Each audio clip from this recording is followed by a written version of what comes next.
Nos experts sont en place, nos 4 premiers.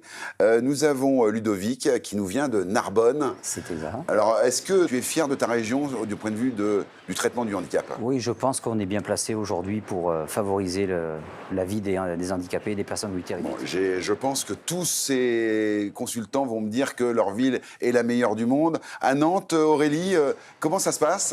Ça se passe bien. J'ai découvert qu'on était de bons élèves et on a vraiment pas mal de choses qui sont faites. Je suis hyper fière. Ouais. Bon, alors nous avons le Marseillais de l'étape qui est avec nous, Alexandre, spécialiste également de l'investissement. À côté de lui, un Parisien. On va venir à toi tout de suite. Alors Marseille, effectivement, il y a des hauts et des bas, hein, je crois, sur ce sujet-là. Hein. On est toujours fier de notre ville, mais par contre, là, je ne suis pas très fier, en tout cas, de Marseille. Ah oui. Un chiffre positif, déjà, on a 60% des bus marseillais qui sont aux normes PMR. Ça, c'est le bon côté. Très bien. Par contre, on n'a que 30% du parc des transports qui est aux normes. Ah ouais. Donc ça fait des incohérences sur des nouvelles stations de métro qui rentrent. On peut rentrer en fauteuil roulant, mais on ne peut plus sortir. Ah oui, d'accord. Voilà, donc là, il y a c'est l'ambivalence de Marseille. Il y a un petit peu de problème. Et bien sûr, Christophe. Ah, c'est marseillais, je te jure.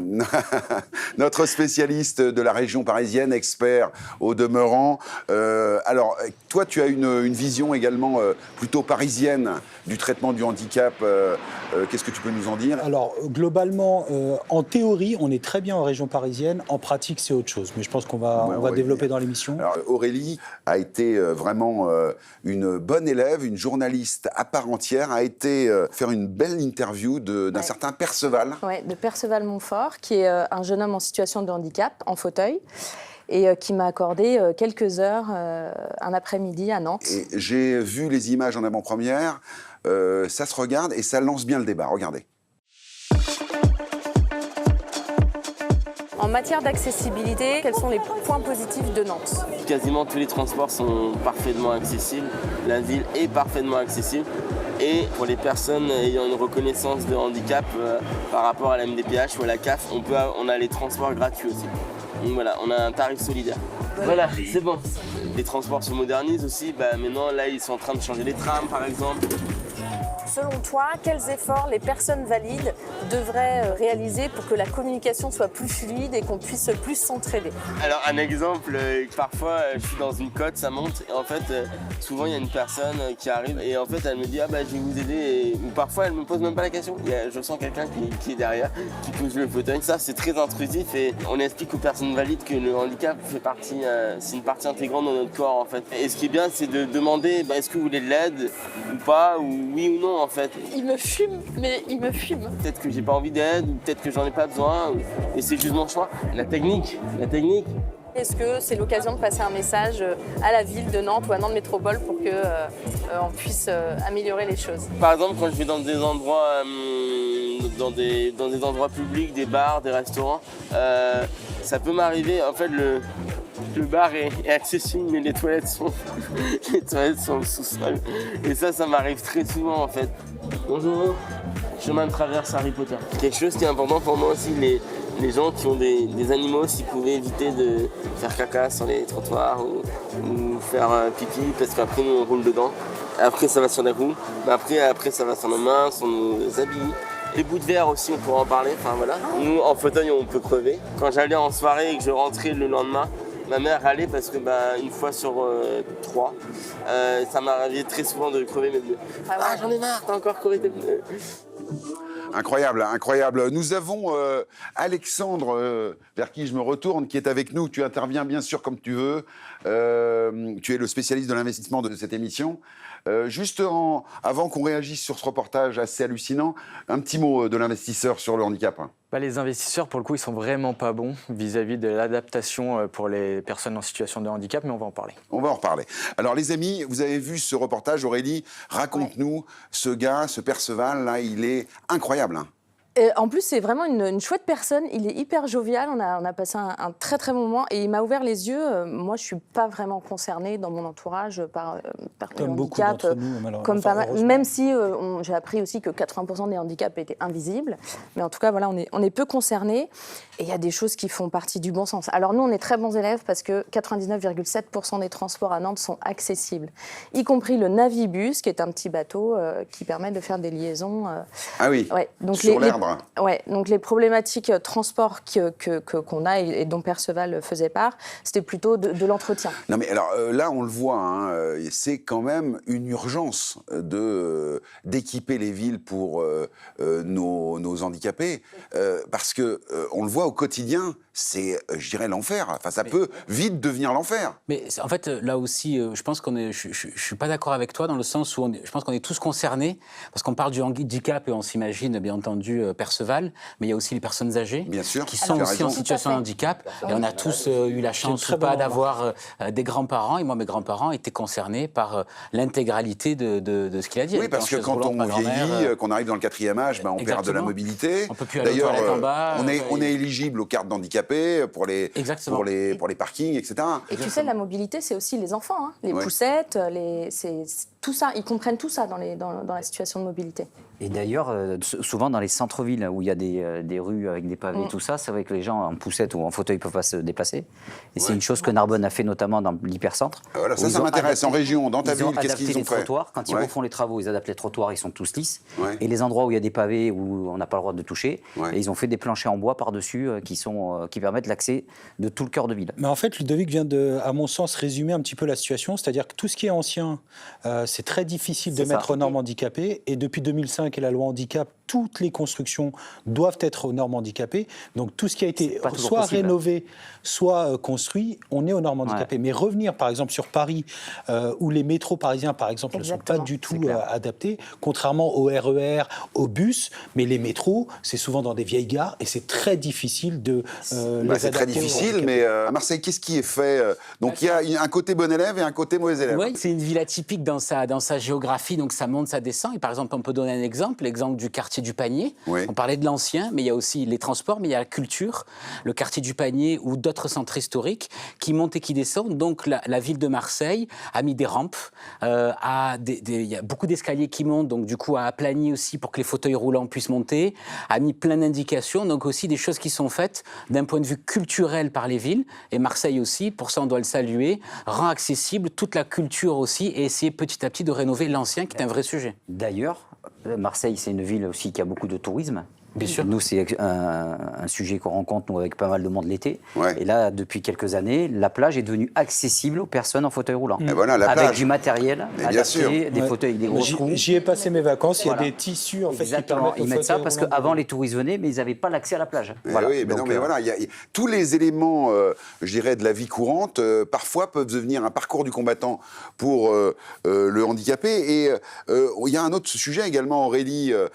Tu as rencontré Rosane Lequennec qui nous parle de tout l'aspect culturel des voyages. Comment on fait quand on est handicapé pour aller dans les musées, dans les centres culturels? On l'écoute.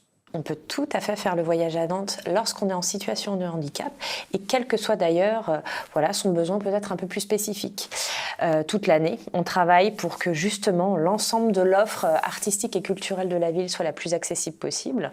En apportant des documents d'information, il est quand même possible de découvrir ces petites pépites du patrimoine en empruntant des chemins de traverse, en accédant à ces lieux spécifiques via un ascenseur. Donc toutes ces recommandations, on est en mesure de les donner. On travaille vraiment avec les restaurateurs pour avoir une information la plus précise possible pour qu'au moment de la réservation, en fait, le client puisse réserver très facilement, sache aussi s'orienter. Là, on a effectivement une personne qui organise des choses. C'est quelqu'un que tu as rencontré? Oui, le voyage à Nantes, c'est le parcours culturel qui va permettre aux touristes de découvrir Nantes. Et donc, c'est une grande boucle, on suit une ligne verte. Et ils ont en fait adapté cette ligne verte de manière à ce que les personnes... Donc, c'est pour ça que je reprenais les poussettes tout à l'heure. Donc, toutes les personnes à mobilité un peu plus réduite et également les personnes en situation de handicap, surdité et déficit visuel puissent avoir accès à ce voyage à Nantes et donc découvrir toutes les œuvres, qu'elles soient pérennes ou avec des aides auditives, etc. Moi, je serais assez partisan que l'accessibilité, n'importe où, devienne une norme obligatoire. Enfin, c'est quoi votre opinion là-dessus Moi, je suis tout à fait d'accord avec ça. D'ailleurs, je conseille souvent les personnes, quand ils se lancent dans des rénovations, à faire en sorte que leur rénovation soit accessible à tout le monde. Ouais. Parce qu'ils peuvent très bien vieillir dedans, on ne sait pas la vie qu'ils peuvent réserver. Et donc, moi, c'est un conseil que je donne à tout le monde. Aurélie, qu'est-ce que tu penses de la norme obligatoire? Alors c'est vrai que les contraintes, c'est toujours un petit peu embêtant, hein, Tant mais... que faire se peut, évidemment, il faut le faire. Mais je rejoins aussi Christophe. On a des cœurs de ville qui parfois sont très historiques. Ouais. Sur un bâtiment qui date du 16 ou du 17e, il y a un moment, si les toilettes ils sont dans le sous-sol, ils sont dans le sous-sol. C'est très compliqué. Mais par contre, effectivement, on accueille du public où on veut louer. Il y a des impossibilités techniques, Il y a des malheureusement impossibilités techniques, encore. mais c'est bien que la norme soit obligatoire. Par exemple, on va parler des médecins, que depuis 2021 et 2022, l'ARS ne délivre plus d'autorisation pour les médecins d'avoir, s'ils ne sont pas aux normes PMR d'accessibilité. C'est-à-dire, moi, mon médecin de famille, il était au premier étage d'un immeuble, il ne peut plus l'être maintenant actuellement. Donc c'est terminé, il n'y aurait plus de normes délivrées. Ouais. Si maintenant ils ne vont pas le virer, peut-être pas, il y aura peut-être des dérogations, mais en tout cas, c'est bien pour l'installation. Et dans tous les cas, il a faut pour que le marché évolue dans le bon sens dans les 10-15 prochaines années. Mais est-ce que les collectivités locales n'ont pas une responsabilité, les mairies Tiffany a été voir à Saint-Amand une conseillère municipale, où d'ailleurs c'est Jean-Marie qui y a été, et donc elle nous dit ce qu'elle fait à Saint-Amand. Regardez, c'est concret. La ville de Saint-Amand-les-Eaux aménage les trottoirs afin de les rendre plus accessibles aux personnes en situation de handicap ou à mobilité réduite via ce qu'on appelle les bordures bateaux. Elle met en place donc des rampes d'accessibilité. En fonction de la configuration des rues, les commerces mettent en place des sonnettes afin d'apporter des rampes mobiles aux personnes en situation de handicap. On a instauré ce qu'on appelle des feux tricolores sonores. En rouge, piéton.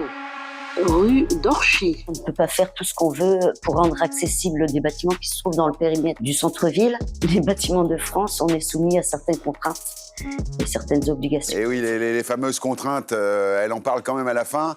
Une ville exemple, hein, Saint-Amand dans le Nord, Jean-Marie nous a fait l'amitié de nous ramener ces images, juste en quelque sorte pour la blague. Alors d'abord, il y a quand même Jean-Marie qui a fait quand même une performance d'acteur assez exceptionnelle, hein, on est d'accord? Avec le feu sonore magnifique. Et donc moi, en préparant, comme je savais qu'il y avait cette émission, j'ai pris le train il n'y a pas longtemps et regardez, j'ai fait des très belles images de ce qui se passe à la SNCF. Il y a juste à appuyer sur ce petit bouton et hop, ça change des toilettes habituelles. Hein. Et alors là, on a une plateforme qui se lève en fait. Hein. Et elle sert à quoi alors, donc cette plateforme qui se lève Pour justement l'accessibilité au fauteuil. L'accessibilité au fauteuil. C'est-à-dire que la plateforme elle monte au niveau des marches. Ouais. Et ça permet de mettre le fauteuil dessus, de le descendre et après de le mettre dans la salle directement. C'est ça. Et on arrive ici directement dans le wagon spécialement équipé pour les handicapés. Voilà, alors les transports publics, bon là on le voit sur le train, ça m'a sauté aux yeux. En fait, j'étais à côté de ces toilettes et en fait c'était des toilettes pour handicapés. Et à vrai dire, j'avais jamais vu que c'était aussi bien en fait. Ça s'ouvre automatiquement, un coup de chapeau peut-être à la SNCF, mais il n'y en a qu'un dans le train. Donc, et il n'y a qu'un wagon équipé. C'est un peu ça. Après, moi, je vais dire que la préparation de l'émission m'a permis de me rendre compte de tout un tas de petits détails comme ça, en fait. Et il y en a quand même un. Et c'est ce qui fait aussi que nos transports sont accessibles aux fauteuils. Donc, évidemment, on peut toujours faire mieux et je pense qu'on peut encore progresser, bien sûr. Bon. Mais on est quand même plutôt inclusif. Bon, et oui, c'est vrai, c'est qu'on a quand même une forme d'inclusivité qui rentre dans les mœurs. Hein. Je pense que tout le monde a pris conscience que c'était important. Oui, hein. Puis là, avec les JO en plus, je pense que ça a un peu mis... les JO paralympiques, on reçoit tout à l'heure, Jean-Philippe reçoit... une médaille d'or. Ça, ouais. Ça va être génial. Ça fait prendre conscience qu'il fallait aussi faire quelque chose. En fait, ce qui est fou, c'est qu'on soit encore en 2024 en train de chercher comment faciliter l'accès aux handicapés, aux personnes âgées. C'est pas évident. Encore une fois, c'est une question de moyens. C'est pas une question de volonté, parce que je pense que la volonté, on l'a.